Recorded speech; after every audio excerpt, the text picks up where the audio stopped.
Good day, beautiful people, and welcome back to Life Treasures and Golden Moments. This is Natalie Silva. Well, this is the month of December and the holiday season. And I read somewhere or heard somewhere that they say that Christmas is the day that holds all time together. Special things always happen around the holidays. It's a time for celebrating Christ's birth, for families and friends to get together, and for God's love and mercy to sweep over all of us. Before I share our story of the day with you, I'd like to give a shout out to each of you and ask if you have a story of inspiration or a story of a miracle that's happened to you that you would like to share with us, our listeners, and with me. I would love to hear from you. Please email me at angelswhisper11@gmail.com. The title of today's story is The Gift of the Hummingbird, and it was authored by Marilyn A. Kinsella. Hummingbirds are fascinating little creatures. They whirl around with flashes of iridescent colors. Their elongated beaks swish in the air like miniature swords. They maneuver the skies with the ease of stealth bombers. Sometimes they appear out of the corner of your eye, and then they disappear in a radiant arc. My mother believed in pixies and in fairy dust. She had an imagination that made shadows dance on the wall at night. During the day, she could make petunias twirl around in their ball gowns. Her mother had a beautiful garden around the house, and while not playing with the chores, Mom spent many an hour playing in the gardens. It was her favorite magical place. Her favorite spot was right underneath the front porch. That's where she and her brother Les used to hide and wait for the hummingbirds. The tiny birds were attracted by the big bright red flowers her mother had planted along the side of the house. She and Les positioned themselves under the porch for a perfect hideaway. They could see out, but the hummingbirds couldn't see in. A lattice border was all that separated them from the little hummers. Their chubby faces shone like a checkerboard of diamonds. They looked out anxiously. She and Les became very quiet. At 4 o'clock, they could hear a faint, distant hum. Then they came, a squadron of green-winged leprechauns, dive-bombing out of the sky and into the heart of the red flowers. Invariably, they felt a giggle bubbling up, so they put their hands over their mouths. Now the giggles came out in a series of chuckles and cuffs. Curious one of the hummers might peer inside with its black, beady eyes. Then in a wink, it was gone. Looking back, I guess that's why my mom always had a fascination with hummingbirds. When they became fashionable as gifts in the early 80s, Mom and I gave each other hummingbirds. It might be something rather silly like thermometers and potholders, or something sublime like sun catchers and delicate crystalline hummingbirds. Also candle holders, plates, music boxes, scarves, paintings. If it had a hummingbird, we bought it for each other. Our birthdays were only 4 hours apart, so we often shared our birthday celebrations on the same day.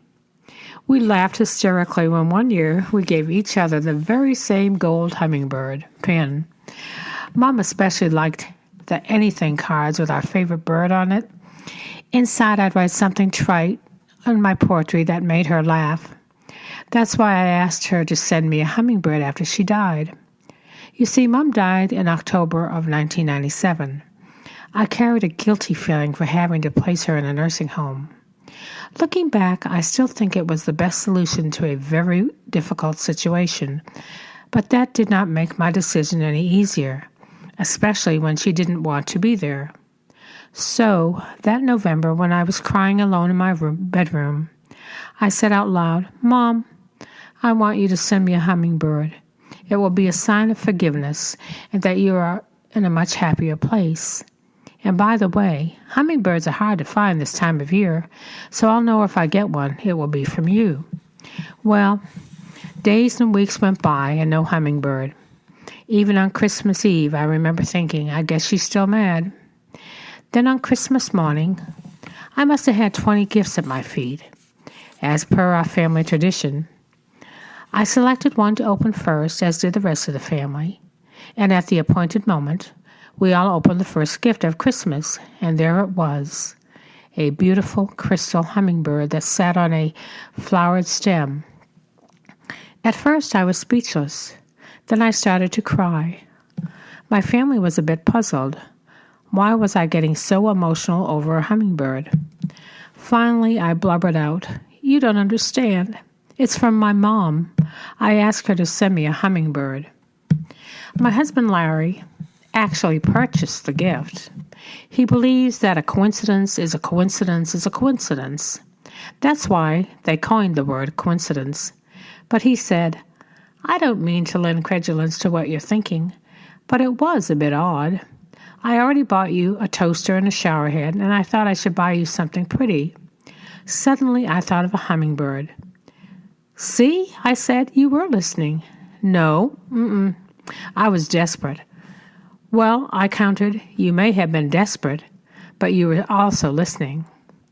Then he added, "But the really odd thing was, I had a hard time finding this hummingbird. I went to 4 or 5 stores before I found it on a kiosk." "I know," I said, "because hummingbirds are hard to find this time of year." If I needed another sign that a hummingbird was from my mom, that was it. So, my friends, after reading that story, I did a little research and found out some trivia about hummingbirds I thought you might be interested in. One of the things I found out was a hummingbird weighs about as much as a quarter does. It may be small, but it brings a message that even the smallest thing can have great power. Even a small idea can be turned into a big thing. And a lot of people say, well, what does the hummingbird generally symbolize? And what a hummingbird symbolizes, when I was doing my research, it said that it symbolizes joy and playfulness as well as adaptability. It reminds us to enjoy life and be independent and be playful and to put joy in your life and to get rid of the negativities in your life. Hummingbirds have a resilience because they have to travel great distances and they don't get tired for a long time. But can you imagine, I don't know if I told you, that they go to at least 1,000 flowers per day to find nectar. And they're just little things as small as a quarter. So if we look at nature, we can learn so much about life and ourselves and use them as an example. I love this story today about the little hummingbird. They're so tiny and so beautiful, and they show up. So be looking for them. I guess right now it's getting to be winter, so we may not see them till spring. But put out some red flowers or something red, and that will bring them. I hope you enjoyed our story today and learned some things about hummingbirds and nature that you didn't know that you could probably use in your daily life. So until next time, you all have a beautiful day and a beautiful week. And take care, and may God bless. This is Natalie Silva with Life Treasures and Golden Moments.